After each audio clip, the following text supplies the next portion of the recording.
Occasion ఏదైనా location ఎక్కడైనా తెలుగువారి వేడుక అంటే ఆలివ్ మిఠాయి ఉండాల్సిందే. మిఠాయి అంటే ఆలివ్. రైటర్ గా అయితే ఇండస్ట్రీకి సుపరిచితం. మోటివేషనల్ గా చాలా వీడియోస్ వైరల్ అవుతూ ఉన్నాయి.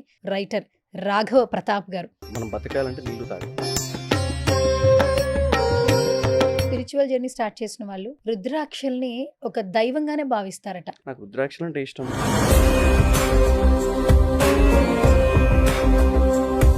శివుని ఆరాధించే వాళ్ళు కూడా మార్నింగ్ లేచిన దగ్గర నుంచి నైట్ పడుకునే వరకు ఒక మంత్రం ఓం నమ శివాయ తప్పకుండా వాళ్ళ డేలో భాగంగా ఉంచుకుంటారంట. అవును, ఒక డేలో అట్లీస్ట్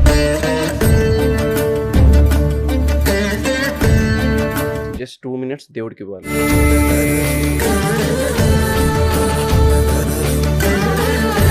అందరికీ భక్తి ఉండాలి అని నేను చెప్తే నేను విరోధిని అవుతానేమో అందరికి.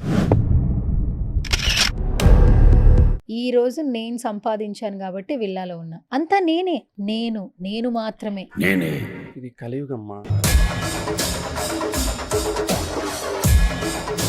మనిషి నాలుక రుచిలేరిగిన మాంసం ముద్ద. మొన్న నవరాత్రులకు నేను దీక్ష తీసుకున్నప్పుడు టెంపుల్లో ఉన్నప్పుడు ఒక పర్సన్ వచ్చి ఏ దేవతమ్మ అక్కడ ఉన్నది అని, ఏ దేవుడి దగ్గరికి వెళ్తున్నామో కూడా తెలియదు. మనం అనుకుంటాం మనుషుల మధ్యలో ఉన్నామని, మనం అడవిలో ఉన్నాం. నువ్వు 10 అడుగులు వేస్తే 10 అడుగులు నీతో పాటు నడిచిన వాడికి 10 ప్రశ్నలకి సమాధానం అవ్వాలి. నువ్వు గంట కొట్టి దాని కింద ఎన్ని సెకండ్స్ ఉండాలి, టెంగన కొట్టేసి వెళ్ళిపోతారు. శ్రీరామ్ గారితో కోఆర్డినేషన్ మామూలుగా ఉండదు యాక్చువల్లీ. ఎట్లా అనిపిస్తుంది? శ్రీరామ్ సార్ ఈజ్ ఎక్కడ తగ్గాలో ఎక్కడ నెగ్గాలో తెలిసిన మనిషి ఆయన. ఇప్పుడున్న జనరేషన్లో వేలుతో పేజీ తిప్పడం మానేసి స్క్రోలింగ్ ఎక్కువైపోయింది. ఇప్పుడు నా లైఫ్లో తిరుపతి కానీ, తర్వాత శ్రీశైలం కానీ, అరుణాచలం కానీ మనిషికి ఒక పవర్ బ్యాంక్ లాంటివి. సాయంత్రం సమయంలో శివుడు ఎక్కడ అడుగు పెడతాడు భూమండలంలో ఉంటే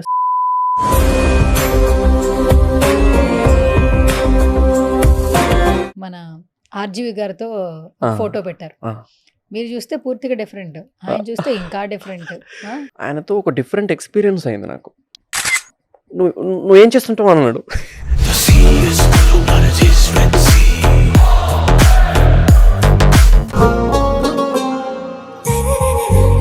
హాయ్, హలో, నమస్తే, welcome to Suman TV. Daily చాలా ఇంటర్వ్యూలు చేస్తుంటాం. బట్ కొంతమంది వ్యక్తులను కలుస్తున్నప్పుడు మాత్రం ప్రత్యేకమైన అనుభవం కలుగుతూ ఉంటుంది. డిజిటల్ రంగం ఎంత అభివృద్ధి చెందినా కూడా ఒక వ్యక్తి జీవించడానికి నైతిక విలువలు మాత్రం చాలా అవసరం. స్పిరిచువల్గా, డివోటీగా, లేదంటే ఒక జర్నీ స్టార్ట్ చేసిన ప్రతి ఒక్కరు కూడా చాలా మనశ్శాంతితో లైఫ్ని లీడ్ చేస్తామని చెప్తూ ఉంటారు. సో రీసెంట్గా యూట్యూబ్లో ఒక వ్యక్తి మాత్రం తన మాటలని ఒక నలుగురికి అందజేసే దిశగా తన అడుగులైతే పడుతున్నాయి. అంటే రైటర్గా అయితే ఇండస్ట్రీకి సుపరిచితం. బట్ ఇప్పుడు నవేడేస్ ఏంటంటే మోటివేషనల్గా చాలా వీడియోస్ వైరల్ అవుతూ ఉన్నాయి. సో రైట్ నాతో పాటు ఉన్నారు రైటర్ రాఘవ ప్రతాప్ గారు. సో ఇంకా ఏమాత్రం ఆలోచన చేయొద్దు, ఆయనతో మాట్లాడదాం. నమస్తే అండి. Yeah, so first of all good to see you. Welcome to Suman TV. అంటే this is the first podcast I think so. Suman టీవీలో ఫస్ట్. ఓకే, సో చాలా సంతోషంగా ఉంది ఇలా కలవడం. అండ్ ఇంకొకటి ఏంటంటే మిమ్మల్ని ఎప్పుడు చూస్తున్నా కూడా ఒక డిఫరెంట్ ఫీలింగ్ అయితే కలుగుతూ ఉంటుంది. అంటే రుద్రాక్షలతో కనిపిస్తూ ఉంటారు, చేతికి కావచ్చు, మెళ్ళలో కావచ్చు. అంటే మనం బతకాలంటే నీళ్లు తాగాలి, బతకాలంటే తినాలి, మన ధర్మం బతకాలంటే దాన్ని కాపాడుకోవాలి. ఇది కామన్ ప్రతి ఒక్కటి. కాకపోతే ఏంటంటే ఇప్పుడున్న జనరేషన్లో కొన్ని చూసేసరికి డిఫరెంట్గా అనిపిస్తుంది అనమాట. అంత మించి ఏం లేదు. అది ఒకసారి నాకే అనిపిస్తుంది, వీళ్ళేంటి ఇలా చూస్తే సూర్య నమస్కారాన్ని ప్రతి ఒక్కరు చేస్తారు. కానీ ఈ జనరేషన్లో నేను పైకి ఎక్కి సూర్య నమస్కారం చేస్తుంటే అన్నయ్య చేస్తున్నాడు అని చుట్టుపక్కల వాళ్ళు చూసేవాళ్ళు చాలా ఎక్కువ. అంటే తెలీదు, మినిమం కామన్ సెన్స్ కూడా ఉండదు. సూర్య నమస్కారం అంటే కూడా ఏంటో కూడా తెలియదు. అది కొంచెం ఈ జనరేషన్లో కొంచెం కష్టం. అంటే తెలిసి ఉండాలి. మనం మినిమం పక్కోడు కింద పడితే కాపాడితే కూడా కొత్తగా చూడడం అనేది కాదు. ఇది కూడా అంతే. నాకు రుద్రాక్షలు అంటే ఇష్టం. నాకు శివతత్వం ఎక్కువ ఇష్టం. నేను ఎక్కువ శివుని పూజిస్తుంటా, అమ్మవారిని, శివుణ్ణి. సో ఒక పవర్ని ఫీల్ అవుతుంటా. చాలామంది స్పిరిచువల్ జర్నీ స్టార్ట్ చేసిన వాళ్ళు, డివోటీగా ఉన్నవాళ్ళు రుద్రాక్షల్ని ఒక దైవంగానే భావిస్తారట. అంటే వాళ్ళు చెప్తూ ఉన్నప్పుడు కొన్ని ఆశ్చర్యకరంగా అనిపిస్తుంటాయి. ఇవి మా ఒంటి మీద ఉన్నంత వరకు మా ఆలోచనలే కాదు, మా నడవడికి కూడా చాలా జాగ్రత్తగా ఉంటుంది అంటారు. నిజంగా ఇది బిలీవ్ చేయొచ్చా అండి? అంటే నేనేం నమ్ముతా అంటే మనిషి నాలుక రుచిలేరిగిన మాంసం ముద్ద అని పిలుస్తాను నేను. ఏదేదో మాట్లాడుతుంటుంది. దీన్ని అదుపులో పెట్టుకోవాలంటే ఏదో ఒక శక్తి కాపాడుతూ ఉండాలి మనల్ని. సో ఇది అని నమ్ముతాను నేను. లైక్ మనం ఏదైనా మాట్లాడినా దానికి అదుపు అనేది ఉండాలి. ఈ రుచులెరిగిన మాంసం ముద్ద మాట్లాడింది ప్రతి ఒక్కటి నచ్చొచ్చు, ఒకరికి కూర్చొచ్చు కూడా. సో ఆచితూచి మాట్లాడడానికి ఒక అదుపు ఉండాలి కాబట్టి ఈ శక్తిని నేను పెట్టుకుంటాను. అయితే రుద్రాక్షలకి చాలా శక్తి ఉంది అయితే. చాలా ఉమ్. శివుని ఆరాధించే వాళ్ళు కూడా మార్నింగ్ లేచిన దగ్గర నుంచి నైట్ పడుకునే వరకు ఒక మంత్రం, ఉమ్, ఓం నమ శివాయ, అవును అది రిపీటెడ్గా చేసేవాళ్ళు ఉన్నారట. బట్ ఇది తప్పకుండా వాళ్ళ డేలో వాళ్ళ దినచర్యలో అవును భాగంగా ఉంచుకుంటారంట. అవును. అంటే అలానే కాదు, ఒక డేలో అట్లీస్ట్ 2 మినిట్స్ అనేది మనం స్పిరిచువల్గా దేవుడికి అర్పించాలని ఒకటి ఎప్పటి నుంచైనా గురువులు చెప్పిన మాట. 2 మినిట్స్, జస్ట్ 2 మినిట్స్ దేవుడికి ఇవ్వాలి. కాకపోతే ఇప్పుడు ఆ 2 మినిట్స్ కూడా మనకి బిజీ అయిపోయింది లైఫ్. దైవనామం అనేది ఒకప్పుడు చాలా మనం మెడలో వేసుకునే శాల్వా మీద కూడా హరే రామ హరే కృష్ణ అని ఉండేది. ఉమ్. ఎందుకు అంటే ఆ వెనకలు ఉన్నవాడు అది చదువుతాడని. వాళ్ళకి ఏదో ప్రింట్ ఎక్కువే రాలేదు అది. శాలువా కప్పుకున్నప్పుడు వెనకల ఉన్నవాడు ఖాళీగా కూర్చోకుండా దాని మీద కూర్చొని చదువుతాడని. హరే రామ హరే కృష్ణ చదువుతాడని. అంటే వాడికి తెలియకుండానే హరే రామ హరే కృష్ణ చదివేస్తాడు. సో అందుకే జపం కానీ నామస్మరణ కానీ లేకపోతే ఆటోమేటిక్గా మనకి మన రోజులో భాగాలవి. కాకపోతే ఇప్పుడు మనం అది కొంచెం దిగజారిపోయాం అంతే. ఒకప్పుడు చాలిసాలు పారాయణాలు చేస్తుండేవాళ్ళు. ఆ పదాలేంటో ఇప్పుడు ఉన్న జనరేషన్స్ కొంతమంది కూడా తెలియదేమో మేబీ. అంటే అలానే కాదు, అందరికీ భక్తి ఉండాలి అని నేను చెప్తే నేను విరోధినవుతానేమో అందరికీ, నాకు తెలీదు. బట్ మన ధర్మాన్ని మనం కాపాడుకోవాలి. ఏదో ఒక రోజు మన తల్లి మన చెల్లి మీదకి వస్తాయి కొన్ని విషయాలు. వాటిని ఎదుర్కొనాలంటే మనం మన ముందు నుంచి స్ట్రాంగ్ ఉండాలి. మన ధర్మం గురించి తెలిసి ఉండాలి. మొన్న నవరాత్రులకు నేను దీక్ష తీసుకున్నప్పుడు టెంపుల్లో ఉన్నప్పుడు నేను నా ఫ్రెండ్స్ అందరం టెంపుల్లో కూర్చున్నాం. నేను జెండర్ చెప్పాను. ఒక పర్సన్ వచ్చి ఏ దేవతమ్మ అక్కడ ఉన్నది అని. మేమందరం కలిసి ఒకసారికి ఇలా చూసాం. అంటే ఏ దేవుడి దగ్గరికి వెళ్తున్నామో కూడా తెలియదు. నవరాత్రుల్లో ఏ దేవుడిని పూజిస్తారో అక్కడ ఉన్నది ఏంటి, అక్కడ అలంకారం ఒకటి ఉంటుంది, ఆ అలంకారం అక్కడ రాసి పెట్టుంటారా ఏమీ తెలియదు. జస్ట్ అమ్మ పిలిచింది వెళ్తున్నాం అంతే. సో నవేడేస్ అలా ఉంది. మనం పెరుగుతున్న మేబీ టెక్నాలజీ వల్ల తెలీదు, లేకపోతే బిజీ లైఫ్ వల్ల తెలీదు, లేకపోతే డబ్బులు సంపాదించాలని పరిగెట్టడం వల్ల తెలీదు, వెళ్తుంది అంతే. మొక్కాలంతే, అంతే అంతే తప్ప వేరేదేం లేదు. కనీసం మన గుడిలో మన గంట కొట్టేది ఎందుకు, గంట కొట్టి దాని కింద ఎన్ని సెకండ్స్ ఉండాలి, 7 సెకండ్స్ ఉంటే 7 చక్రాస్ని క్లీన్ చేస్తుంది. టెంగను కొట్టేసి వెళ్ళిపోతారు. కొట్టి కనీసం 7 సెకండ్ 10 సెకండ్లు ఉంటే మన చక్రాస్ని క్లీన్ చేస్తుంది 7 చక్రాలని. టెంపుల్లో గుడిగా గంట కొట్టి ఆ గంట కొట్టినప్పుడు దాని గంట కిందే 7 సెకండ్లు ఉండాలి కనీసం. ఆ 7 సెకండ్లు ఉన్నప్పుడే ఆ చక్రాస్ అన్నీ క్లీన్ అవుతూ ఉంటాయి. అది మెయిన్. అందుకే మన టెంపుల్లో ప్రశాంతత ఎక్కువ ఉండేది. మన హిందూ ధర్మంలో ప్రతిదీ సైంటిఫిక్ రీజన్ ఉంటుంది. ప్రతిదీ సూర్య నమస్కారకు ఒక రీజన్ ఉంటుంది, ప్రతిదానికి ఒక రీజన్. మనం ఏంటంటే ఇప్పుడు చాదస్తంలో అయిపోయింది అది. ఏదైనా మాట్లాడితే ఇప్పుడు పెద్ద ముసలోళ్ళలా మాట్లాడతారా బాబు అంటారు. అందుకే నేను అవన్నీ ఎక్కువ మాట్లాడను. జనరేషన్ తగ్గట్టుగా ప్రశ్నిస్తుంటా, సమాధానం ఇస్తూ ఉంటా అంతే. ఒకప్పుడు పిల్లల్ని పెంచేటప్పుడు తల్లిదండ్రులు విలువలు, మంచికి ఉన్నటువంటి వ్యత్యాసం, చెడుకున్నటువంటి వ్యత్యాసం చెప్తూ పెంచేవాళ్ళు. అండ్ ఇంకొకటి మనం పెరిగే కొద్దీ ఆటలాడుకుంటూ పండగలు ఎంజాయ్ చేస్తుండేవాళ్ళు. అవును ఒక సంవత్సర కాలం మొత్తం జనవరి నుంచి డిసెంబర్ వరకు, మళ్ళీ జనవరి వస్తుందంటే ఏ అవును పండగలు వస్తాయి, అవును ఏ నెలలో వస్తాయి, అవును ఏ మాసాలు, ఇదే మాసం, ఇవన్నీ చెప్తూ తల్లిదండ్రులు చెప్తుంటే మనం అవును తెలుసుకుంటూ పెరిగాం. అవును అవును ఇప్పట్లో ఏ పండగలు ఎప్పుడొస్తున్నాయో కూడా తెలియదు. సంవత్సరానికి ఒక పండగన నిజంగా చేసుకుంటున్నామో లేదో తెలీదు. అంటే ఈ లైఫ్ స్టైల్ చేంజ్ అవ్వడానికి ఇంతకుముందు మీరు అన్నట్టు డబ్బు సంపాదించాలి అనే ఆలోచన వెనక పరిగెడుతున్నామా, నిజంగానే మన నైతిక విలువలు మర్చిపోతున్నామా? అంటే ఒకటి మా పుట్టినప్పటి నుంచి ఇప్పుడు హాస్టల్ డేస్లో బాగా ఏదో చాలి చాలని తిండి తిని చదువుకొని ఆ మార్కుల కోసం పోరాడి ఇంటికి వెళ్ళిన వెంటనే నాన్న అడిగే ప్రశ్న కరెక్ట్గా ఉందనుకోండి, ఏరా టైంకి తింటున్నావా లేదా, టైంకి తినట్లేదు అనుకుంటా, నీకు ఇష్టమైన ఫుడ్ చేసి పెట్టుకో, ఇలా ఉంటే ఓకే. ఇలా కాకుండా పలానా అబ్బాయి యూఎస్ఏ వెళ్ళిండంట, నువ్వేదో ప్లాన్ చేసుకో మరి అన్నాడు అనుకోండి, వాడు తిండి గురించి ఆలోచించాడు. అంటే వాడు ఒక మిషన్లా తయారు చేస్తుంది మనమే. అదృష్టం కొద్దీ నాకు అలాంటి లేదు కాబట్టి జస్ట్ ఓకే. బట్ ఏ డబ్బు కోసమైతే పరిగెడుతున్నామో ఆ డబ్బు కోసం పరిగెట్టి ఒక్కసారి ఇంటికి వెళ్ళిన తర్వాత అర్థమైంది మనకి అరే! ఒకప్పుడు అమ్మ చేసిన వంట వీధి చివరి వరకు గూడా వాసన గుమగుమలాడేది. ఇప్పుడు చేసిన కూరలో, వంటలో ఉప్పు వేసిందా లేదా అని 10 సార్లు ఆలోచిస్తుంది. ఒకప్పుడు నాన్న మాట్లాడే మాటలకి ఆహ్, ప్ర వాళ్ళ ఏ విద్యార్థి ఏ ప్రశ్న ఏసినా గూడా సమాధానాలుండేవి. ఇప్పుడు ఆయన తల మీద పెట్టుకున్న కళ్ళజోడు కోసం ఇల్లంతా ఎతుకుతాడు. అప్పుడు ఒకసారి కూర్చొని ఆలోచిస్తాం. అమ్మ, నాన్నకి వయసయిపోయింది అని. ఇన్ని రోజులు పరిగెత్తింది దేనికోసము అని. సో, ఇప్పుడు ఏంటి అంటే కన్‌ఫ్యూజన్ స్టేజ్ ఆఫ్ మైండ్ అంతే ఇదంతా. అంటే నేను పరిగెట్టింది వీళ్ళ కోసం డబ్బు సంపాదించాలి. ఇప్పుడు వీళ్ళని ఇలా చూసేసరికి ఏమవుతదంటే ఆహా! ఓకే. ఇప్పుడు దేనికోసం? ఈ పరుగు ఆపి వెనక్కి తిరిగి చూస్తే వయసైపోయిన అమ్మ, నాన్న కనిపిస్తారు. ఓకే. అంతే. అంటే కొన్నిటికి సమాధానాలుండవుమా. సార్లు మనం రాసేవన్నీ వదిలేసి తెల్ల కాగితంలా బ్లాంక్‌గా ఉండిపోవడమే మంచిది. కొన్నిటికి సమాధానాలుండవు. ఇప్పుడు వాళ్ళని సాటిస్ఫై చేసి టైంని సరిపోక ఉన్న సమయాన్ని మనం దేనికి వాడలేం. ఇంగా విధి ఎలా రాస్తే అలా వెళ్ళిపోవాలంతే. ఇంతకుముందు మీరొక మంచి మాట చెప్పారు ప్రతాప్ గారు. నన్ను కంట్రోల్ చేయడానికి లేదా ఒక శక్తి కావాలంటే నాకు ఈ రుద్రాక్ష అన్నారు. ఈ జనరేషన్‌లో నిజంగా అసలు ఒక శక్తి అనేది ఉంది మనల్ని నడిపించడానికి. అంటే మన పుట్టుక నుంచి చావు వరకు అంతా అంటే డిసైడ్ అయిపోయింది మనం నిజంగా జరుగుతుందని ఎవరు బిలీవ్ చేయట్లా. ఈరోజు నేను సంపాదించాను కాబట్టి విల్లాలో ఉన్నా. నేను అనుకున్నాను కాబట్టి కారులో తిరుగుతున్నా. నేను సెటిల్ అవ్వాలి కాబట్టి ఇక్కడ సెటిల్ అయ్యా. అంతా నేనే. ఒకప్పుడు ఏంటంటే మనకెవరైనా కష్టాల్లో ఉంటే సహాయం చేస్తే ఆ దేవుడు మిమ్మల్ని పంపించాడేమో, మాకు సహాయం చేయమని ప్రతి విషయంలో ఆ దేవుణ్ణి దైవ నామస్మరణ జరిగేది. కానీ ఇప్పట్లో నేను మాత్రమే. ఏ విధంగా చూడాలి? అంటే కలియుగం వల్ల చూడాలా? ఎలా చూడాలి? ఇది కలియుగమ్మా. నేనెప్పుడూ ఒకటే మాట చెప్తా.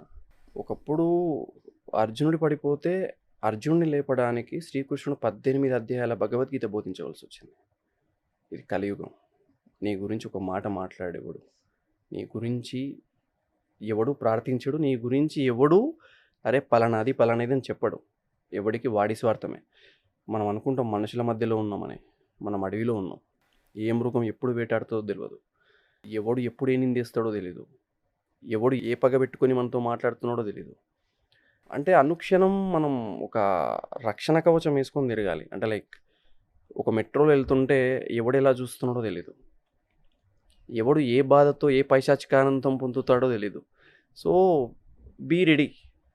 మనం మనుషుల మధ్యలో లేము, అడవిలో ఉన్నాం. ఏ మృగం ఎప్పుడు అటాక్ చేస్తుందో తెలీదు. సో బీ రెడీ అని నేను ఉంటాను నేను ఎప్పుడైనా సరే. ఎందుకంటే ప్రతి ఒక్కరి చేతుల్లో మొబైల్ ఉంది ఇప్పుడు.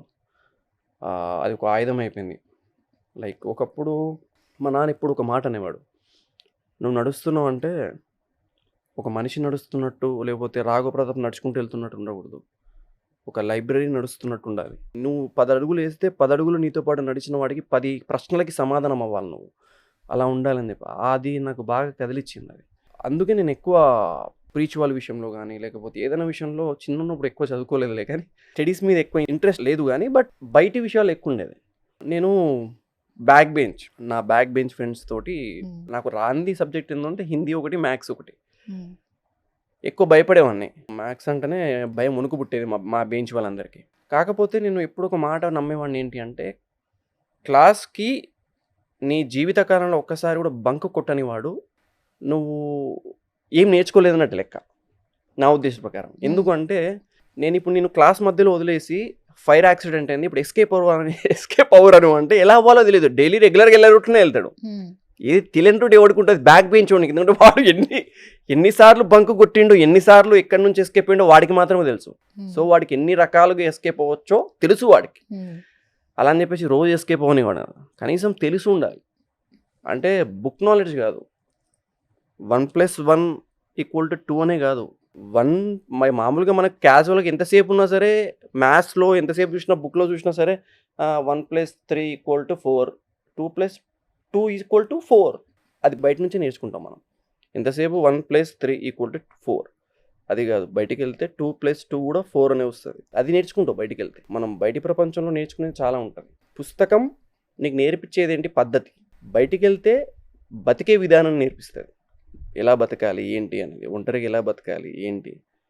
సో ఇప్పుడున్న జనరేషన్లో ఇది ఎక్కువ వేలుతో పేజీ తిప్పడం మానేసి స్క్రోలింగ్ ఎక్కువైపోయింది ఇప్పుడు. పుస్తకాలు అనేవి ఎక్కడో రాయడం తగ్గిపోయింది, పేజీని తిప్పడం తగ్గిపోయింది, పక్క వ్యక్తులతో మాట్లాడడం తగ్గిపోయింది. అంటే పక్క వ్యక్తులతో మాట్లాడడం మొదలుపెట్టండి, పక్క వ్యక్తులతో మాట్లాడడంలో కూడా విలువలు తగ్గిపోయినాయి. ఎంతసేపు ఉన్నా సరే వాడు అలా చేసిండు, వీడు ఇలా చేసిండని మాట్లాడతారు తప్ప దేని గురించి మాట్లాడుతున్నాం, ఏ నాలెడ్జ్ గురించి మాట్లాడుతున్నాం అనేది ఉండదు ఇప్పుడు. మెయిన్గా జనరేషన్ చాలా ఇవన్నీ మాట్లాడితే అదత్పాతాలని తొక్కేస్తారు మనల్ని. సో కామ్ ఉండాలంతే. అయితే ఒకప్పుడు రైటింగ్స్కి అంటే కవులకి ఈ చాలా ఇంపార్టెన్స్ ఉండేదట, కవయిత్రులకి. అవును. ఇంకొకటి ఏంటంటే వాళ్ళు ఎంత ఎలా క్రిటికల్ సిచ్యువేషన్ అయినా కూడా వాళ్ళ అక్షరాలతో అవును. ఎదుటి వాళ్ళలో ఒక వినూత్నమైన భావాన్ని కలిగించేవాళ్ళంట. అందుకే చాలా ఇంపార్టెన్స్ ఉండేది ఒకప్పటి నుంచి. సరే, తర్వాత రైటింగ్స్ ఇన్ ద సెన్స్ మనకంటే సినిమాలు కనిపిస్తూ ఉంటాయి. ఇప్పుడు మీరు రైటర్గానే ఎంతోమందికి సుపరిచితం. ఒక బుక్ తీసుకోవాలి, నేను ఈ డిప్రెషన్లో ఉన్నా లేదా నేను ఈ ప్రాబ్లంలో ఉన్నానంటే ఏ బుక్ తీసుకోలో సజెషన్స్ కూడా ఇచ్చే స్టేజ్లో మీరు రైట్గా ఉన్నారు. అసలు ఈ రైటింగ్స్ వైపు మీ అడుగులు ఎలా పడ్డాయి? పుస్తకాలంటే ఎందుకు అంత ప్రేమ మీకు అసలు? అంటే అలానే కాదు, నాకు ఒక లైఫ్లో ఒక హుక్ పాయింట్ ఉంది. అంటే ఇది దీనికి మించి ఇంకా వేరే పాయింట్ లేదురా బాబు అని నేను టీనేజ్లో, అంటే టీనేజ్ కూడా కాదు, స్కూలింగ్ టైంలో 9th క్లాస్ ఆ టైంలో మా స్కూల్కి దగ్గరలో శ్మశాన వాటిక ఉండేది. మేము దగ్గరలో ఇలా కూర్చొని మామూలుగా బ్రేక్ టైంలో సంథింగ్ ఏవో ఫుడ్ స్నాక్స్ ఏవో షేర్ చేసుకుంటూ ఉన్నాం. అదే టైంలో మా స్కూల్కి ఎదురుగా పల్లీలు అమ్ముకునే ఆమె చనిపోయింది. ఆమె యొక్క శరీరాన్ని కార్యక్రమాలు జరుగుతున్నాయి. అదే ఊర్లో ఒక టాప్ పొజిషన్లో ఉన్న పర్సన్ విషయం కూడా డెడ్ అయ్యిండు. సో అతన్ని కూడా కాలుస్తుంది. ఇది చూసా నేను. అంటే స్కూల్ ముందు పల్లీలు అమ్ముకునే పర్సన్ చావుని చూసా, అదే ధనవంతుడి యొక్క చావుని చూసా. ఇక్కడ కట్టెలు ఏరుకుంటున్నాడు, కట్టెలు తక్కువ అయిపోయాయి, ఎలా ఇంకా ఏం తీసుకురావాలని అక్కడ ఉన్న చెట్టును కొట్టేయడం చూసా. ఇక్కడ వాడి పైన ఉన్న చెక్కలు ఏదో సంథింగ్ ఇది పలానా చెక్క కాదు అని చెప్పి పక్కకు పరేయడం చూసా. అంటే అతని కాలడానికి ఒక చెక్క తక్కువైంది, ఇక్కడ ఇతని కాల్చడానికి ఒక చెక్క మరోలా ఉంది. సో అంత ఈజీగా తీసి పడేసాడు. ఇది కాదు కదా, ఇది తీసే వేరేది తీసుకురా అంటే ఇది మరొకటికి ఉపయోగపడింది. సో అది నాకు అంటే నువ్వు బతికితే, పేదవాడిగా బతికితే శ్మశానంలో కూడా నువ్వు పేదరికం అనుభవించాల్సిందేనా? టోకెన్ ఇస్తారమ్మా, నీకు తెలుసా, నీ శవానికి టోకెన్ ఇస్తారు. నాకు మొన్న నేను క్యాజువల్గా కొత్తగా ఏదైనా యాడ్ అయిందని నువ్వు రాసే పుస్తకంలో అంటే యాడ్ అయింది అంటే ఏంట్రా అంటే మొన్ననే శ్మశానం వెళ్ళేసి వచ్చా. దాని పేరే మొన్ననే శ్మశానం వెళ్ళేసి వచ్చా. పుస్తకం పేరు కాదు, పుస్తకంలో ఒక పేజీ పేరు. అదేంట్రా అంటే లేదురా, ఒకప్పుడు శ్మశానానికి వెళ్ళడం అని నేను చాలా రోజుల తర్వాత వెళ్ళా, ఎంత మారిపోయిందో అనుకున్నా. మేము వెళ్ళిన శ్మశానానికి మా తరపున ఉన్న డెడ్ బాడీకి టోకెన్ ఇచ్చారా, మీరు పలానా దగ్గరికి వెళ్ళి అక్కడ కాల్చండి అని. టోకెన్ ఏంటి అని నేను షాక్ అయ్యా. అక్కడ నెంబర్స్ ఉన్నాయి, టోకెన్ నెంబర్స్. ఆ టోకెన్ నెంబర్లో మన డెడ్ బాడీ పెట్టి అన్ని కట్టెలు పెట్టి ఆ కట్టెలకు సంబంధించినంత పెట్టి కాలుస్తూ ఉన్నారు. నేను చెట్టు కింద కూర్చొని ఉన్నా. సడన్గా నా రైటింగ్ మైండ్ నాకు అర్థమైపోయింది. ఓకే, చెట్టు చూసి నన్ను నవ్వుతుంది. చెట్టుని నేను అడిగా, ఎందుకు నవ్వుతున్నావు అని. పిచ్చోళ్ళారా, ఆ మనిషి కాలుతున్నాడే, ఇన్ని రోజులు నా బంధువులు, నా ఆత్మీయులు, నా పాప, నా బిడ్డ, నా తల్లి అనుకుని తిరిగిండు. ఈరోజు చనిపోయాడు. కాల్ చేసిన వాళ్ళందరూ వెళ్ళిపోతున్నారు, కానీ వాడితో మాత్రం కాలేదు నేనే. వాడితో చెట్టే కొమ్మై మీద చెక్కే కాలుతుంది చూడు, వాడిని చితి పేర్చింది నేనే, వాడి చితిని కాల్చేది నేనే. ఇన్ని రోజులు బంధాలు అనుకుని తిరిగిండు, అందుకే నవ్వు వస్తుంది నాకు. ఇట్లాంటి వాళ్ళ మందిని చూస్తుంటాను. ఈ శ్మశానంలో నేను ఇంత పెరిగాను, ఇన్ని వేల శవాలు కాల్చడం చూశాను నేను. కానీ ఏ రోజు కూడా ఒక్కడి లోపల కూడా నేను ఆత్మీయులు ఇవన్నీ లేకుండా, ఏదీ లేకుండా చూడలేదు. కాల్ చేసిన వెంటనే వెళ్ళిపోతుంటారు, వాంతో కాలేదు నేను మాత్రమే అన్నాను. సో ఆ టైంలో అలా అనిపించింది నాకు, ఓకే ఇంత దిగజారిపోయాము మనం అని. సో మరింత దిగజారుతుందేమో నాకు తెలిసి, టోకెన్ పేపర్లు పెట్టుకొని. అది చాలా కొత్తగా అనిపించింది, టోకెన్ నెంబర్ ఇవ్వడం. వాడికి శవానికి టోకెన్ నెంబర్ ఇవ్వడం, టోకెన్ నెంబర్ తగిలియడం ఏంది, అది కొంచెం. ఇప్పుడు చాలామంది ఏంటంటే ఏది పడితే అది మాట్లాడతారు. మనకొక మనిషి గురించి తెలిసినా తెలియకపోయినా ఈ నాలుగు నుంచి చాలా మాటలు బయటకు వచ్చేస్తాయి. అవునవును. నాకు అన్ని తెలుసు వాళ్ళ గురించి, అవునవును. అది ఇది అది అని. నిజంగా సినిమాల డైరెక్టర్లకు కూడా అంత కథలు తెలియదు. బట్ ఒక నలుగురు మనుషులు అంతే. కూర్చున్నప్పుడు ఒక వ్యక్తి ఇంకో వ్యక్తి గురించి మాట్లాడడానికి చాలా ఇంట్రెస్ట్ చూపిస్తారు. అవును. వాళ్ళ కెరీర్ మీద కూడా అంత ఫోకస్ పెట్టలేకపోవచ్చు, కానీ పక్కవాడి లైఫ్ అంటే మాత్రం చాలా క్యూరియస్ ఉంటుంది. అవును. ఇష్టం వచ్చినట్టు మాటలు మాట్లాడుతుంటారు. ఏ మనిషికైనా కావాల్సింది రెస్పెక్ట్. జమాన్ నుంచి వింటున్నాం, గివ్ రెస్పెక్ట్, టేక్ రెస్పెక్ట్ అని. నిజంగా రెస్పెక్ట్ ఉందా నవడేస్? లేనిది అదే. అంటే ప్రతి ఒక్కరికి రెస్పెక్ట్ ఉండాలి. నువ్వు కార్‌లో వెళ్ళేంత స్థాయికి వెళ్ళినప్పుడు నీ డ్రైవర్‌కి నువ్వు రెస్పెక్ట్ ఇవ్వాలి. నువ్వు లిఫ్ట్‌లో నీ ఇంట్లో ఉన్న లిఫ్ట్ నుంచి పైకెళ్ళేటప్పుడు నువ్వు లిఫ్ట్‌లో బటన్ ప్రెస్ చేసే వాడికి నువ్వు రెస్పెక్ట్ ఇవ్వాలి అట్‌లీస్ట్. అంటే నువ్వు తినేది ముద్దే, వాడు తినేది కూడా అన్నం ముద్దే. కాకపోతే ఏంటి అంటే స్థాయిని బట్టి ఇక్కడ ఎస్పెషల్లీ మన దేశంలో వాడి స్థాయిని బట్టి రెస్పెక్ట్ ఉంటది. కానీ వేరే కంట్రీస్‌లో అలా ఉండదు.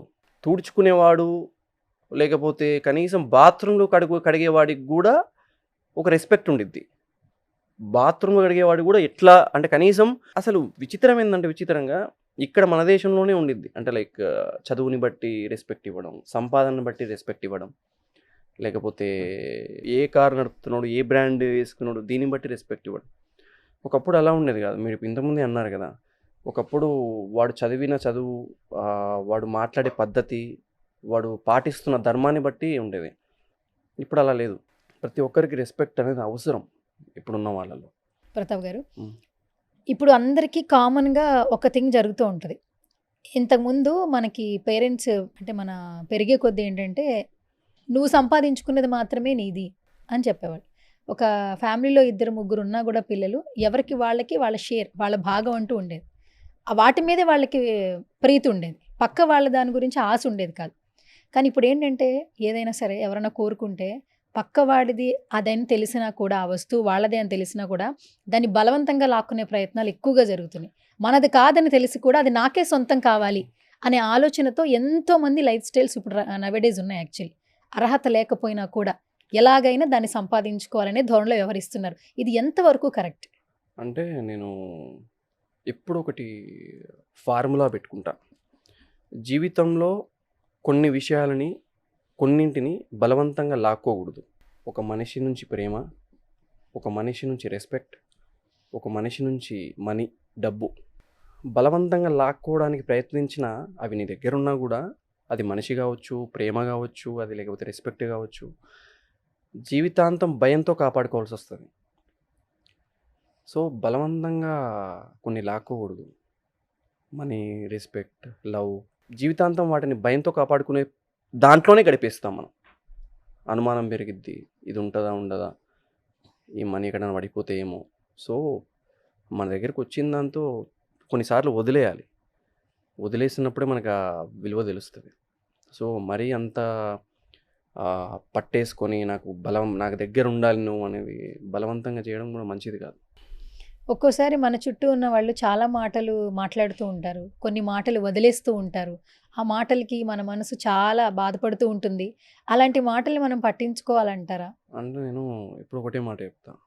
ఎదుటివాడు ఏం కావాలో అదే చూస్తాడు. ఎదుటివాడికి ఎంతసేపు ఉన్నా సరే విరిచిన రొమ్మే కనిపిస్తుంది కానీ విరిగిన వెన్ను కనపడదు. ఎదుటివాడు మనం చూసినప్పుడు గంభీరమైన నడకనే కనిపిస్తుంది వాడికి. కానీ మన ప్రయాణంలో, అలుపెరగని ప్రయాణంలో అరిగిన చెప్పులు చూడాడు. ఎదుటివాడికి మన చిరునవ్వు మాత్రమే కనిపించిద్ది, కానీ గుండె లోపల ఉన్న బాధ మాత్రం కనపడదు. ఎందుకు? ఎదుటివాడు వాడికి ఏం కావాలో అది మాత్రమే చూస్తాడు. సో అసలు వాడి మాటలే పట్టించుకోవద్దు గట్టిగా మాట్లాడాలంటే. ఎందుకంటే వాడి మాటలు పట్టించుకున్న ప్రతిసారి మనం వెనక్కి తిరిగి చూస్తాం.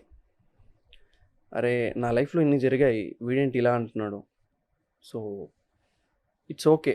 మనం గుడ్ థింగ్స్ని మాత్రమే మనసులో పెట్టుకొని, గుడ్ థింగ్స్ని మాత్రమే చేతిలో పట్టుకొని వెళ్ళాలి. అంతేగాని ప్రతిదీ మనం ఆలోచించుకుంటూ వెళ్తే వెనక్కి ముందడుగు వేయలేం. సో అసలు నేను వేరే వాళ్ళ మాటలు పట్టించుకోవద్దనే చెప్తా. అంటే మనల్ని ఇన్సల్ట్ చేసేవాళ్ళు చాలామంది ఉంటారు, మనల్ని ఏదో ఒక మాట మాట్లాడే వాళ్ళు చాలామంది ఉంటారు. సో చెప్పాను కదా, రుచులు ఎరిగిన మాంసం ముద్ద ఏదైనా మాట్లాడు చాలా ఉయ్యారంగా తిరిగి 6 అడుగుల మనిషినైనా సరే, రాయి లాంటి మనస్సునైనా సరే ఈజీగా పగలగొట్టేసేది. సో అది జాగ్రత్తగా పెట్టుకొని మన పని మనం చేసుకుంటూ పోవడమే. మీ జర్నీలో ఇప్పటివరకు ఎన్ని టెంపుల్స్ సందర్శించి ఉంటారు? లెక్క పెట్టుకోలేము నేను. లెక్క అంటే పెట్టుకోలేనన్న అలానే కాదు, టెంపుల్ అంటే నాకు ఎక్కడైనా టెంపుల్ ఏదైనా కొత్తగా కనిపిస్తే వెళ్ళడం అది కామన్. అంటే లైక్ ఇప్పుడున్న జనరేషన్లో ఈ మెంటల్ ప్రెషర్స్ మధ్యలో, ఈ పొల్యూటెడ్ హ్యూమన్స్ మధ్యలో ఏదన్నా నీకు ఏదన్నా పీస్ఫుల్ ప్లేస్ ఏదైనా ఉంది అంటే టెంపుల్స్, స్పిరిచువాలిటీ. అందులో నుంచి నువ్వు బయటికి రావాలంటే స్పిరిచువాలిటీ. అంటే ఇప్పుడు జనరేషన్కి ఎలా ఉంది అంటే అది ఒక సాకు, ఏంద్ర బాబు ఇది అన్న ఒక అది ఉంటుంది. సో అది ఇప్పుడున్న జనరేషన్లో స్పిరిచువాలిటీ అనేది మానసికంగా స్ట్రాంగ్గా ఉండడానికో, లేకపోతే నీకు మనశ్శాంతి కావాలంటే that is the best opportunity. అందులో నుంచి అయితేనే మనం ఈజీగా కొన్ని విషయాలు తెలుసుకోగలం. అండ్ మనం అంటే ఏదో మనం అసలు దేనికి, అసలు మనం దేన్ని కాపాడుకోవాలి, స్వధర్మ పాలన అంటారు అదేంటి. సో మినిమం మనకు తెలుస్తుంది, మినిమం కామన్ సెన్స్ మనకు ఉంటుంది. మీరు ఏజ్ ఎప్పటి నుంచి ఈ స్పిరిచువాలిటీ స్టార్ట్ అయింది? చిన్నప్పటి నుంచి అంతే. నేను పెరిగిన వాతావరణం అలాంటిదేమో బహుశా. అలానే కాదు, చాలామంది ఇప్పుడు మీరు అబ్జర్వ్ చేయండి, చాలా యంగ్ ఇప్పుడు యూత్ అంతా స్పిరిచువాలిటీ వైపు మళ్తున్నారు. మీరు సాటర్డే, ట్యూస్డే రోజు అబ్జర్వ్ చేయండి, హనుమాన్ టెంపుల్స్కి ఎక్కువ మంది. ఎంతమంది యూత్ వస్తారో చూడండి. ట్రస్ట్ మీ, హనుమాన్ టెంపుల్కి మీరు సాటర్డే, ట్యూస్డే రోజు ఒక్కసారి విజిట్ చేయండి. ఓల్డ్ ఏజ్ వాళ్ళు ఉండరు, యూత్ పీపుల్ ఎంతమంది ఉంటారో చూడండి ఒకసారి. ఎందుకు అంటే అర్థమైపోయింది, మన ధర్మానికి ఏదో ఒకటి రోజు వస్తుంది, మనం కాపాడుకోవాలి, మనం బీ రెడీగా ఉండాలి. సో ప్రతి ఒక్కరికి అర్థమైపోయింది. సో నాకు అది చూసినప్పుడు అలా ఓకే అర్థం చేసుకున్నారు, ఇప్పుడు తెలుసుకున్నారు, మినిమం కామన్ సెన్స్ వచ్చింది ప్రతి ఒక్కరికి. ఇంకా తెలుసుకొని వాళ్ళకి మనం ఏం చేయలేము, దానికి ఇంకా మనం వాళ్ళకి తోయలేము ముందుకి, వాళ్ళ మనసులో వాళ్ళకి రావాలి. కొన్ని కొటేషన్స్ ఉంటాయి, స్పిరిచువల్లో కావచ్చు, డివోషనల్లో కావచ్చు. అవి చాలా అంటే వాటికి చాలా పవర్ ఉంటుందంట. అవును. ఫస్ట్లో ధర్మో రక్షో రక్షిత, ఇది మనం చదువుకునేటప్పుడు స్కూల్లో చెప్తుండేవాళ్ళు. చిన్నప్పటి నుంచి పెద్ద అయ్యే వరకు ఆ పదాలు నేర్పిస్తూ వాటి విలువలు మనకు చెప్తూ. ఇప్పుడు ఈ పదాల గురించి అసలు ఇప్పుడు నవేడే స్కూల్లో ఎవరన్నా వింటున్నారా? నేను ఈ విషయంలో నిశ్శబ్దంగా ఉండడమే బెస్ట్. ఎందుకంటే మనం నా స్థాయిని మించి నేను మాట్లాడలేను. అంటే కొన్నిటిని ప్రశ్నించకూడదు. అంటే ఇప్పుడు నేను ఇది ఎందుకు అసలు గట్టిగా నేను చెప్తున్నాను కదా, ఏ గుడికి వెళ్తున్నాం, ఏ అమ్మవారిని పూజిస్తాం, అసలు అక్కడ ఏ దేవుడు ఉన్న విషయం తెలియని విషయాలు ఉన్నాయి. ఇప్పుడు ఏ దేవుడికి వచ్చా మమ్మీ అని పక్కనున్న వాళ్ళని అడుగుతున్నారు. ఏ దేవుడు అంటే మనకి ఎలా అయిపోయిందంటే మన మినిమం ఎథిక్స్ అనేవి లేకుండా, సో ఇవన్నీ మనకు అంటే లైక్ వాటిని ప్రశ్నించకుండా కామ్ ఉండడం బెస్ట్. లైక్ మనం ప్రతిదాన్ని ఒత్తిపట్టి నువ్వు ఇది నేర్చుకో, పలానా టెంపుల్కి వెళ్ళు.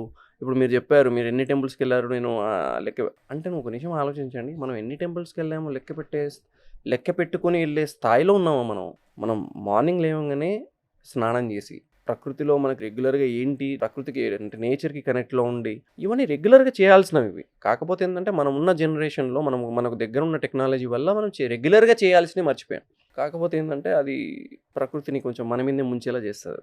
యద్భావం తద్భవతి. ఇప్పుడు అందరూ దీని గురించి కొంతమంది తెలుసుకునే వాళ్ళు కూడా ఉన్నారు. ఇప్పుడు గూగుల్లో సెర్చ్ చేస్తున్నారంట. ఒకప్పుడు యద్భావం తద్భవతి అనేది తెలుసుకుని పెరిగిన వాళ్ళు ఉన్నారు. ఈ మధ్యన ఏంటి అందరూ సెలబ్రిటీలు ఈ మాట మాట్లాడుతున్నారు. మొన్న హీరో ఎవరో మాట్లాడారు, ఆ స్పిరిచువల్ పర్సన్ ఎవరో మాట్లాడారు, అసలు ఇదేంటి అని గూగుల్లో సెర్చ్ చేస్తున్నారట. రీసెంట్గా ఒక కమెంట్ చదివాను నేను. అంటే మనం దాన్ని కొన్నిసార్లు ఏమని పిలుస్తామంటే మేనిఫెస్టేషన్ అని పిలుస్తాం. ఇప్పుడున్న జనరేషన్లో మేనిఫెస్టేషన్ అంటారు. యద్భావం తద్భవతి అంటే నీ మనసులో నువ్వు ఏదైతే అనుకుంటావో అదే కనిపిస్తుంది. నువ్వు పాజిటివ్గా అనుకుంటే పాజిటివ్ కనిపించిద్ది, అంత నెగిటివ్ అనుకుంటే అంత నెగిటివ్ కనిపించిద్ది. అందుకే ప్రతి ఒక్కరు బీ పాజిటివ్ అంటారు. బీ పాజిటివ్కి మీనింగ్ ఏంటి అంటే నీకు ఏం జరిగినా సరే పాజిటివ్గా ఉండు, అది మేనిఫెస్ట్ అవుతుంది. ఏం కాదులే, ఎవ్రీథింగ్ ఈజ్ ఓకే. అది ఒక టైప్ ఆఫ్ పాజిటివ్ ఎనర్జీని ఇస్తుంది నీకు. లైక్ ప్రతిదీ నెగిటివ్. ఇప్పుడు నవే డేస్లో ఫ్రెండ్షిప్లో కానీ రిలేషన్షిప్లో కానీ ఈ మనిషి నాకు మెసేజ్కి రీప్లై ఇవ్వట్లేదే, ఎక్కడికి వెళ్ళాడు ఏంటి, ఎక్కడికో వెళ్ళిపోద్ది. అది ఆ ఆలోచన ఎక్కడికో వెళ్ళిపోద్ది, థాట్ ఇలా మారి ఎక్కడికో వెళ్ళిపోద్ది. అదే ఓవర్ థింకింగ్గా మారుతుంది ఇప్పుడు.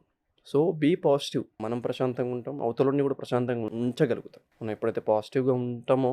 సో ఇవన్నీ వద్దు. రీసెంట్గా ఒక పాడ్కాస్ట్ చూసా, అందులో ఒక పెద్ద సెలబ్రిటీ, చాలా పెద్ద సెలబ్రిటీ, ఫుల్ సెటిల్ అయిపోయారు అనమాట అన్ని విధాలుగా.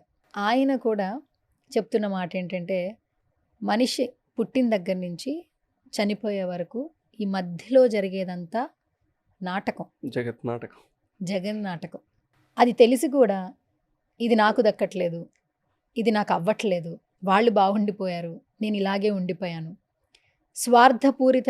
స్వార్థపూరితమైనటువంటి విశ్లేషణ, మాటలు, ఆ విధంగానే లైఫ్‌ని లీడ్ చేయడం ఇవన్నీ జరుగుతున్నాయి. నిజంగా ఆలోచిస్తే పుట్టే ముందు మనం ఏమి తీసుకొని రాము. పోయే ముందు గూడా ఏది మనతో ఉండదు. ఈ ఆలోచన చాలా మందికుంటది. అంటే ఇది ఏం చేస్తదంటే చుట్టూ ఉన్న వాళ్ళు సహకరించరు ఈ హ్మ్. మాటకి. హ్మ్. ఇప్పుడు ఇదే మాట నేను బయట పోయి మా రిలేటివ్స్ మధ్యలో లేకపోతే పలానా వాళ్ళ మధ్యలో నేను ఈ మాట మాట్లాడాననుకోండి, నేను ఇదే మాట నా ఫ్యామిలీలోనో లేకపోతే నా బంధువుల మధ్య మాట్లాడాననుకోండి, వద్దు ఇంగ ఇప్పుడు ఆ మాట నేను తీయొద్దు.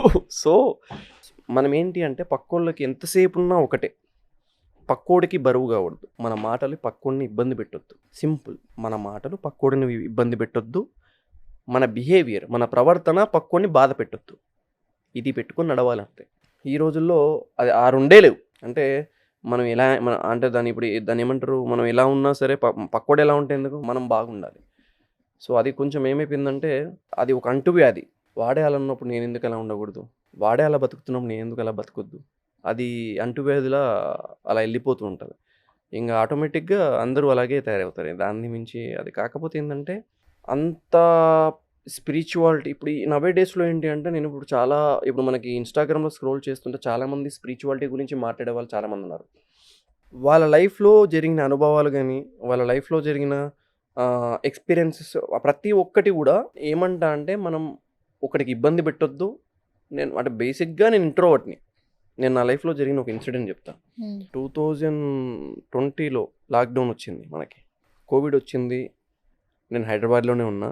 మా అపార్ట్మెంట్ మొత్తం ఖాళీ. చుట్టుపక్కల 100 మీటర్స్ దూరంలో మొత్తం ఖాళీ. అందరికీ కోవిడ్‌లు వస్తున్నాయి.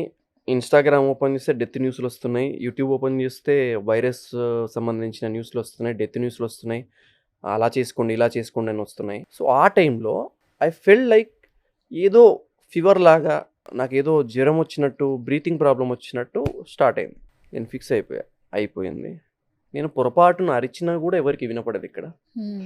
ఏం చేయాలో అర్థం కాలే. సో, వీక్‌కి ఒకసారి ఓనర్ వచ్చిపోతుంటాడు. ఇది లాక్‌డౌన్ కాబట్టి అట్‌లీస్ట్ 2 డేస్‌కి ఒకసారి వచ్చిపోతుంటాడు. హ్మ్. డోర్ ఓపెన్ చేసి పెట్టి హ్మ్. అలాగే పడుకున్నా. అంటే హ్మ్. పొరపాటున నేను నిద్ర లేవకపోతే వాడొచ్చి డోర్ ఓపెన్ చేసి వెళ్తాడు అని. హ్మ్.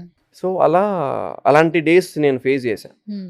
సో, పక్కోడికి మనం ఎంతసేపు మన మాటలు పక్కోళ్ళని ఇబ్బంది పెట్టొద్దు, పక్కోళ్ళకి బాధ పెట్టొద్దు అనే స్థాయిలోనే ఉంటే చాలు. సో, నౌడేస్ చూస్తే అంటే మీరుండే విధానం కావచ్చు, మాట్లాడే మాటలు కావచ్చు, చాలా మందికి చూస్తున్న వాళ్ళకి, వింటున్న వాళ్ళకి మేమెక్కడున్నాం, మేము కూడా కొంచెం మార్చుకుంటే బావుంటుంది మా లైఫ్ స్టైల్ అనిపిస్తూ ఉంటుంది. ఎందుకంటే రీసెంట్‌గా మీరు మాట్లాడే ప్రతి మాట చాలా మందికి నచ్చుతుంది. అసలు ఫస్ట్ ఆ పేపర్ కాన్సెప్ట్ ఎట్లా వచ్చిందో తెలీదు గానీ, దాని తర్వాత ప్రతి ఒక్కరికి మీ మీద రెస్పెక్ట్ కూడా పెరిగింది యాక్చువల్లీ.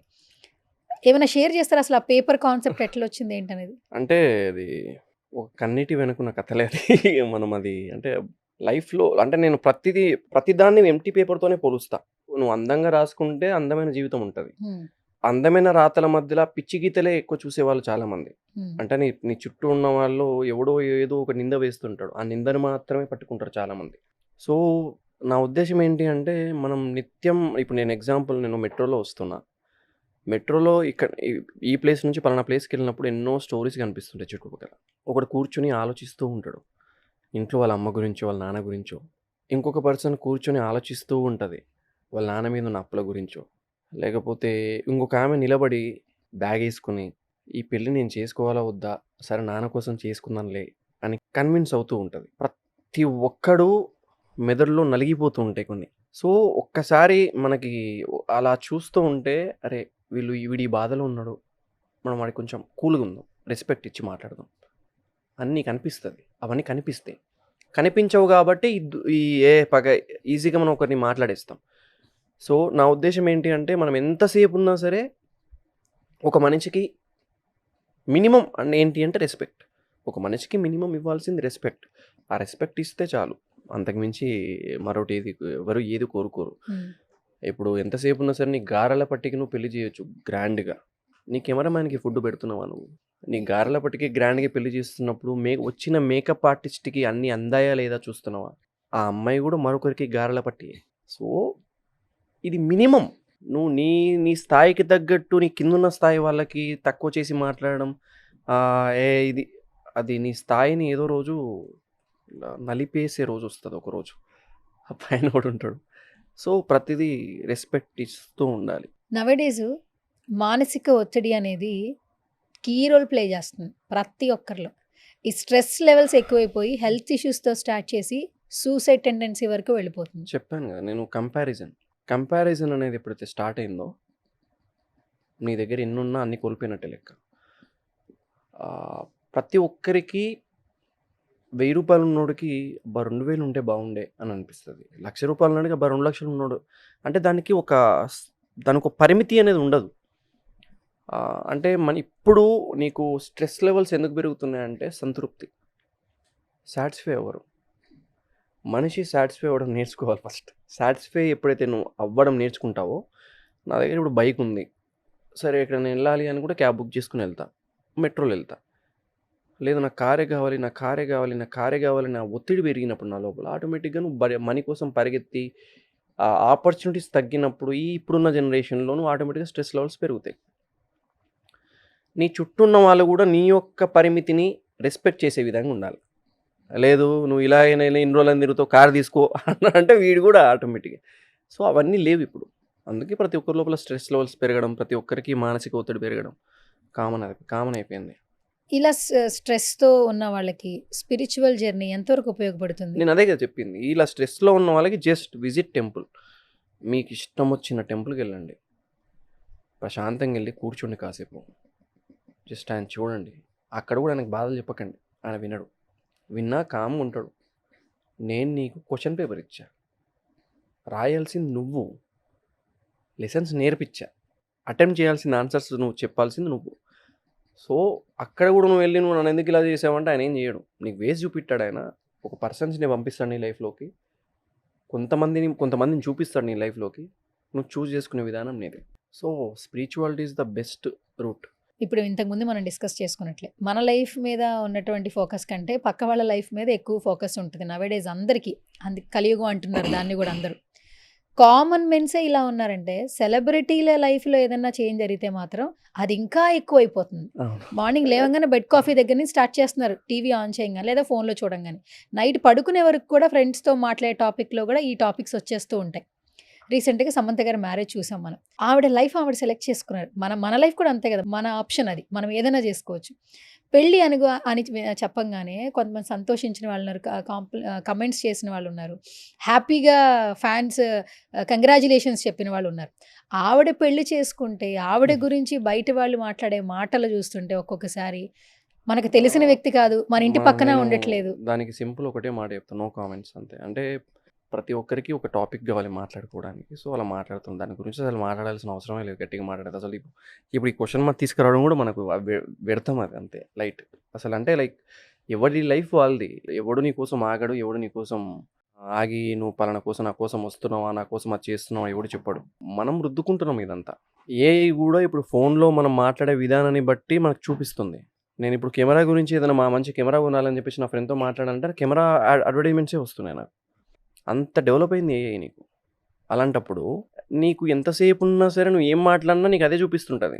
అంటే నువ్వు నువ్వు పాజిటివ్గా ఉన్నావు అనుకో, నీకు పాజిటివ్ థింగ్సే చూపిస్తూ ఉంటుంది. సో బీ పాజిటివ్, జస్ట్ పక్కలకి రెస్పెక్ట్ ఇవ్వు, నీకు నువ్వు రెస్పెక్ట్ ఇచ్చుకో.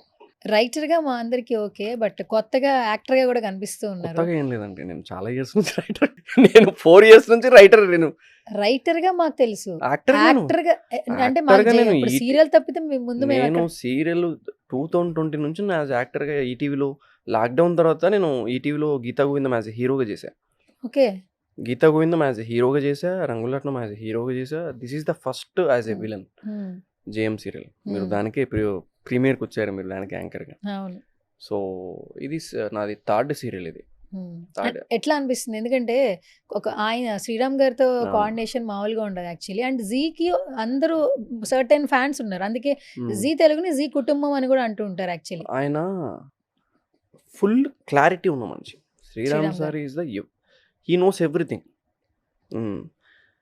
అంటే లైక్ ఆయనకు ప్రతి విషయంలో ప్రతి దాంట్లో క్లారిటీ ఉంది. ఎవ్రీథింగ్, ఇది పలానా విషయం అని నేను చెప్పాను, పరిమితి లేదు ఆయనకి. ఎవ్రీథింగ్ అంటే నేను కొన్నిసార్లు ఆలోచిస్తా, ఓకే ఇలా చేయాలి, ఓకే ఆయన ప్రతి దాంట్లో ఆయన ఒకటే మాట, ఆయన ఎప్పుడు ఒక మాట అంటాడు, ప్రతిదీ లాగ్ చేయొద్దు. లైక్ నాకు చెప్పడానికి రావట్లేదు, బట్ హీ నోస్ ఎవ్రీథింగ్. చాలా క్లారిటీతో మాట్లాడతాడు ఆయన, ఏం మాట్లాడినా సరే చాలా క్లారిటీతో. ఆయన అంటే లైక్ ఎలా చెప్పాలి మీకు, ఎక్కడ తగ్గాలో ఎక్కడ నెగ్గాలో తెలిసిన మనిషి ఆయన.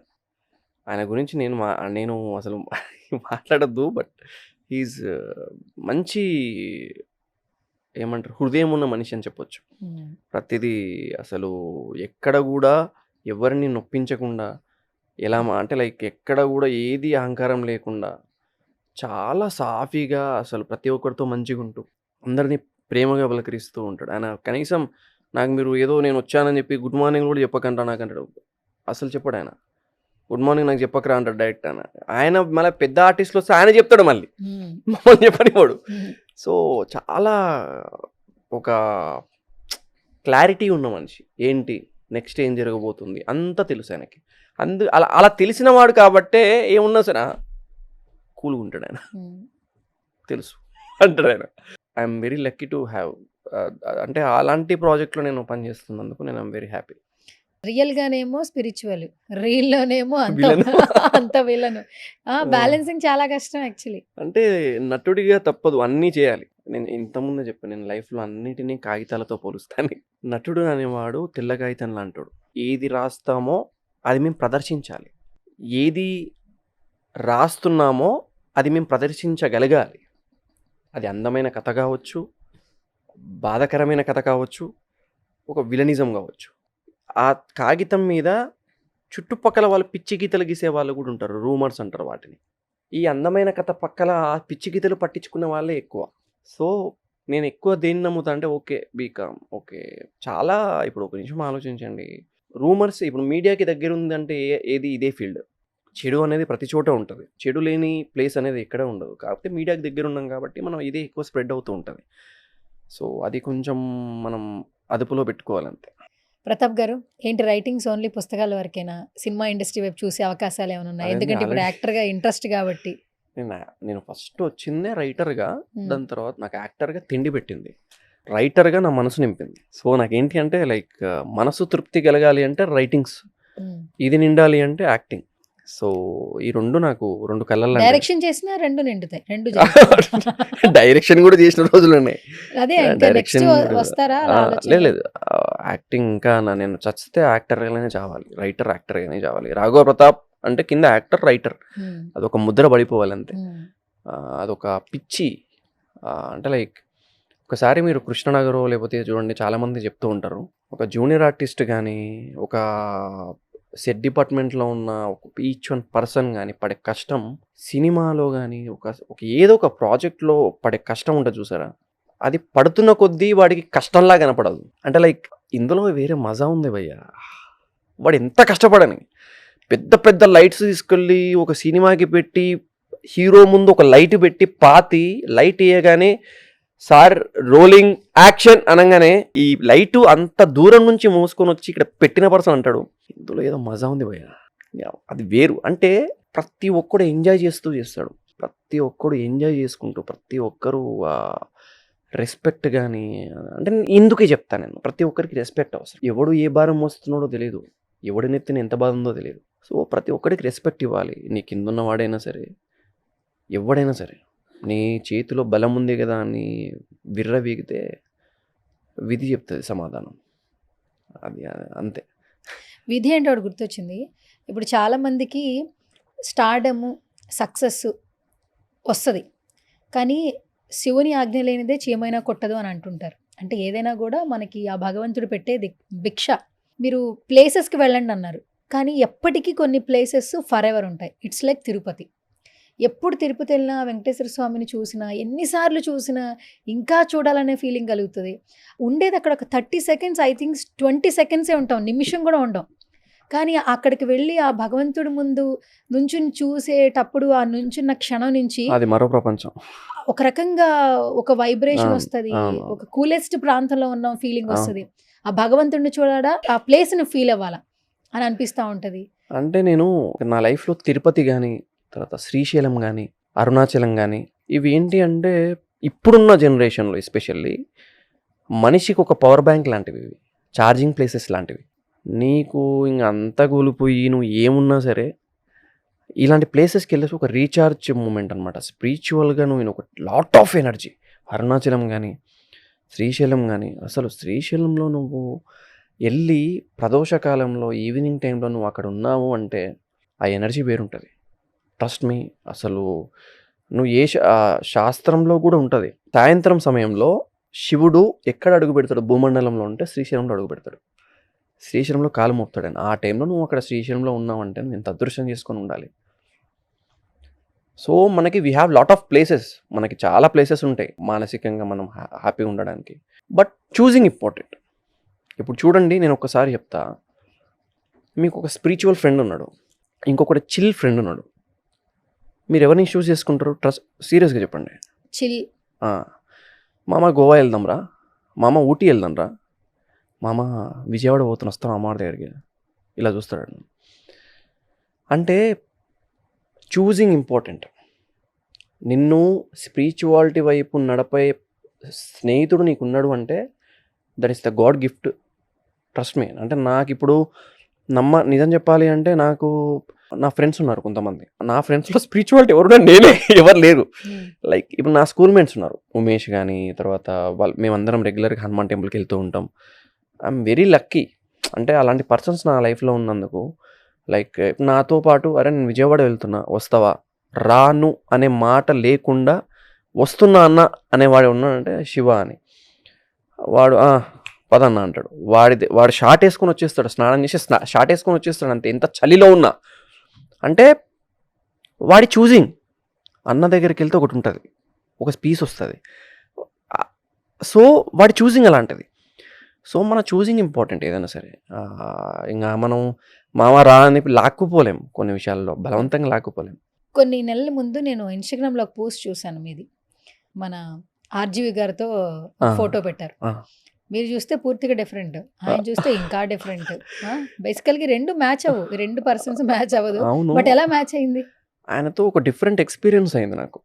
అంటే లైక్ ఒక ప్రాజెక్ట్ విషయంలో మేము వెళ్ళాం, నేను మా గురువు గారు మా డైరెక్టర్ గారు వెళ్ళాం. మా డైరెక్టర్ గారు దీపక్ గారు అని, హీస్ మై, నాకు నేను గురువులా భావిస్తానని.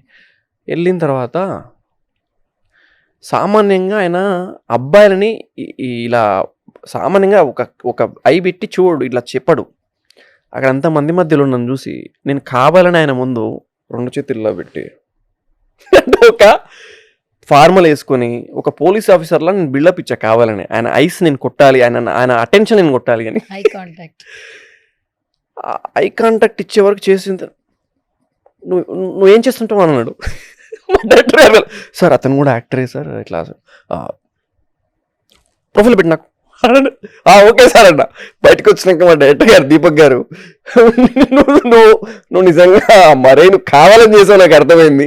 ఇమ్మీడియట్గా పంపించిన ఆన్ ది స్పాట్లో ఆయన తీసుకొని ఆయన పర్సనల్ నెంబర్ ఇచ్చి పంపించి, అసలు I'm very happy for that. అంటే ఆయన ప్రాజెక్ట్లో ఏదైనా వచ్చినా రాకపోయినా సరే ఆ మూమెంట్ నేను ఎంజాయ్ చేశా. ఈయన ఐ కాంటాక్ట్ నేను కొట్టాను అంటే ఆయన ఎవరిని దేకడు బై, అవసరం లేదు ఆయనకి ఏం అవసరం చూసి నువ్వేం చేస్తున్నావు ఒక అటెన్షన్ ఇచ్చేది. I'm very happy for that. ఇది ఒకటి సాధించాను నేను అని చెప్పుకోవడానికి. ఎందుకంటే సజాతి ధ్రువం విజాతి ధ్రువం 2 ఉంటాయండి. నేను చదువుకున్న రోజుల్లో నాకు తెలుసు. బట్ ఆ పిక్చర్ చూసినప్పుడు నాకు ఎక్కడ అవే ఆ 2 మెన్షన్ చేయాలనిపించింది. అంటే సినిమా అందరినీ కలుపుతుంది. సినిమా అనేది ప్రపంచంలో ఉన్న నీకు ప్రపంచం ఎంత చిన్నగా ఉందా అని కనిపిస్తుంది నీకు సినిమాలో. ఒక నిమిషం ఆలోచించండి. ఒక డైరెక్టర్ 2.5 గంటలు మిమ్మల్ని కూర్చోబెట్టి నువ్వు ఉన్నది భూప్రపంచంలో కాదు, నేను సృష్టించిన ప్రపంచంలో ఉన్నావు అని కూర్చోబెట్టగలిగాడు అంటే అతని మేధాశక్తికి, అతని ప్లానింగ్కి, అతని యొక్క పనికి, అతను పడ్డ కష్టానికి మనం ఎంత విలువ ఇవ్వాలి. ఈజీగా మనం ఒక మాట అనేస్తుంటాం, ఏం తీసాడరా బాబు అని. అసలు దాని వెనక ఉన్న శక్తి, దాని వెనక ఉన్న కష్టం, ఒక డైరెక్టర్ కానీ, ఒక సెట్ డిపార్ట్మెంట్ కానీ, ఒక లైట్ డిపార్ట్మెంట్ కానీ, ఎవ్రీవన్, ఈచ్ వన్, ప్రొడక్షన్ బాయ్తో సహా వాళ్ళ కష్టం అందరికీ రెస్పెక్ట్ ఇవ్వాలి, అందరికీ రెస్పెక్ట్ ఉండాలి. నేను నా రైటింగ్స్లో కూడా నేను అదే చెప్తా, పక్కనే రెస్పెక్ట్ చేయి, నువ్వు రెస్పెక్ట్ చేసుకో, అదే జీవితం. అంతే. నువ్వు ఎప్పుడైతే నేను అప్పుడెప్పుడో చెట్టు గురించి రాసా. నాకు చెట్లు అంటే చాలా ఇష్టం. నా రూమ్‌లో కూడా చెట్లు ఉంటాయి. నేను ఎక్కడైనా సరే చెట్లు పెంచుతా. ఏదైనా చిన్న ఖాళీ దొరికిందంటే ఏదైనా మొక్క పెడదామని ప్లాన్‌లో ఉంటా. సో, చెట్లంటే నాకు ఎందుకంత ఇష్టం అంటే, మనం ఎప్పుడైతే చెట్టు విషయంలో మనం అంటే లైక్ నేను రీసెంట్‌గా రాసింది చెప్తా. చిన్ననాడే మొక్క పెంచితి. దాని కిందే ఆటలాడితి. దాని కిందే అమ్మ చనుబాలు తాగితి. దాని కిందే నాన్న పాఠాలన్నీ నేర్చితి. దాని కిందే అన్ని బంధాలను సమకూర్చితి. చివరికి అన్ని బంధాలకి దూరమై దాని కిందే చేరితి. కదలిక లేని నా శరీరాన్ని చూసి చెట్టై నా మీద పడి పేర్చింది నా చితి అని ఒకటి రాశాను నేను. సో, ఇదే నేను శ్మశానంలో ఇంతకుముందు నేను చెప్పాను కదా! శ్మశానంలోకి వెళ్ళినప్పుడు చెట్టే నాకు చెప్తుందిరా, ఇన్ని రోజులు బంధాలు నా కిందే వచ్చి కూర్చున్నాడు. ఇప్పుడు ఆ బంధాలన్నీ దూరం వెళ్ళిపోతున్నాయి. కానీ నా కొమ్మలే వాని చితి పేర్చి ఇప్పుడు కాలుస్తున్నారు. ఆ బంధాలన్నీ వెళ్ళిపోతున్నాయి చూడు అని చెప్పాను. ఇది దీని గురించే. అంటే నేను మొక్కని ఎందుకంత ప్రేమిస్తా అంటే, నీతో ఏదైనా ఉంది అంటే మొక్కే. ప్రకృతే. మొక్క కాదు, ప్రకృతి. ఇప్పుడు ఒక మాట చెప్తా. కదిలేది ఏదన్నా ఉంది అంటే అది కదిలేది ఏదైనా ఉందంటే అది శివం. కదలంది ఏదైనా ఉందంటే అది శివం. నీలో పంచభూతాలు ఉన్నంత వరకే నువ్వు శివానివి. ఆ పంచభూతాలు ఎప్పుడైతే వెళ్ళిపోయావో అది నువ్వు శివానివి. సో, నేను అది బాగా నమ్ముతా. నువ్వు నేచర్ని రెస్పెక్ట్ చేయి. నువ్వు ఎర్లీ మార్నింగ్ లేవంగానే గాలి పిలుస్తున్నావు, దాన్ని రెస్పెక్ట్ చేయి. నీకు సూర్యుడి వల్ల ఎన్నో ఉపయోగాలు ఉన్నాయి. మొక్కు ఆయనని, కనిపించే దేవుడు ఆయన. సో, నీ చుట్టూ ఉన్న పంచభూతాలను నువ్వు ఆల్వేస్ రెస్పెక్ట్ చేస్తూ ఉండాలి. ఇది ఈ రోజుల్లో కొంచెం చాదస్తంలా అనిపించింది. మన ధర్మంలో ఇదే మెయిన్ ఇంపార్టెంట్. పంచభూతాలని పూజిస్తాం మనం. ఇది మాట్లాడితే వీడు ముసలి మాటలు మాట్లాడతారా బాబు అని ఒక థాట్ వస్తుంది. So, anyways thank you so much writer and actor Raghav Pratap గారు. Thank you. సో, ఇంకా మరిన్ని మంచి విషయాలతో ఎంతో మందికి ఇంకా చేరువైపోవాలి, దగ్గర అయిపోవాలి మనస్ఫూర్తిగా కోరుకుంటూ, ఏ ప్రపంచంలో కూడా మీ మాటలు వింటున్నారు ఇంకా అంటే అది చాలా సంతోషించదగ్గ విషయం actually. So, it's very blessing time అని కూడా చెప్పొచ్చు. ఎందుకంటే మీరు అన్నట్టు బ్యాడ్ కామెంట్స్ కంటే almost good comments, positive comments ఉంటాయి. అంటే లాస్ట్ వర్డ్, సోషల్ మీడియాలో కూడా ఒక చిన్న చేంజ్ ఉండాలని కోరుకుంటున్నా. లైక్ ఎలా అంటే, మనకి ప్రతి వీడియోలో నేను ఇప్పుడు ఒక పాట పెట్టా, నేను ఒక మాట పెట్టా. ఇప్పుడు నేను ఆ మాట కింద లైక్ ఒక బటన్ ఉంటుంది, కామెంట్ ఒక బటన్ ఉంటుంది, షేర్ ఒక బటన్ ఉంటుంది. బయట నువ్వు కామెంట్ పలానా పర్సన్ నేను కామెంట్ చేశాడు అనగానే మీకు చిర్రెత్తుకొచ్చింది. యూట్యూబ్లో కూడా కామెంట్ అని నువ్వు డైరెక్ట్గా ప్రొజెక్ట్ చేస్తున్నావు. కామెంట్ చేయి ఇక్కడ అని. కాంప్లిమెంట్ అని ఉండాలి అక్కడ. కామెంట్ అని కాదు, కాంప్లిమెంట్ అని ఉండాలి. ఒకవేళ నువ్వు వాడు బ్యాడ్ కామెంట్ పెట్టినా కాంప్లిమెంటే అయ్యిద్ది. అది మనమే ప్రొజెక్ట్ చేస్తున్నాం కామెంట్ చేయని. సో, అది కొంచెం నాకు తేడా కనిపించింది. కామెంట్ కాదు ఉండాల్సింది, అక్కడ కాంప్లిమెంట్. పాజిటివ్ని షేర్ చేయగలిగితేనే మనం ఆటోమేటిక్గా రేపొద్దున మీ అబ్బాయో నా అబ్బాయో నాన్న అక్కడ ఏముంది కాంప్లిమెంట్ చేయాలని చెప్పి కాంప్లిమెంట్ రాస్తారు, లేకపోతే కామెంటే రాస్తారు. ఆ కామెంట్ ఎన్ని విధాలుగానే ఉండొచ్చు. Okay, done. థ్యాంక్ యూ అండి, thank you so much and all the very best. So, మరొక ఇంటరాక్షన్తో మళ్ళీ కలుసుకుందాం. Thank you so much. Thank you.